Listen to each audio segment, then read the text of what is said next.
Die aanslag van die bose is baie groot. Dit kan wees dat die duiwel, soos in Matteus 16 vers 23, iemand anders gebruik om jou van God se plan met jou lewe weg te lei. Matteus 4 vers 1 tot 11 vertel dat die Here Jesus vir 40 dae niks geëet of gedrink het nie. Die duiwel kom dan met allerlei voorstelle oor hoe daar 'n makliker pad is as dit wat God van hom vra. Jesus het elke keer die aanval weerstaan deur die woord van God te gebruik. In 1 Korintiërs 4 vers 11 tot 13 vertel Paulus van die moeilike dinge wat hy en sy medewerkers ter wille van die evangelie moes verduur. Hongerte, dors, armoede, mishandeling, geen blyplek, skelf, vervolging, beledigings en selfs om baie sleg behandel te word, was alles deel van hulle lewe.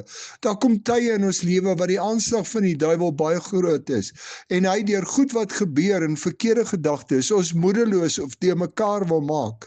In Efesiërs 6 vers 10 tot 20 word gepraat oor die aanslag van die bose op gelowiges en wat belangrik is, ons moet bly by die Bybel as woord van God, vashou aan ons verlossing en ons stryd binnend voer. Die Bybel is soos 'n swaard om die aanslag mee af te weer en as ons bid, bring ons Christus as die oorwinnaar oor die bose in ons lewe. Dit help nie om moedeloos te word oor die aanslag van die bose nie. Dis deel van die lewe as ons kies vir Christus.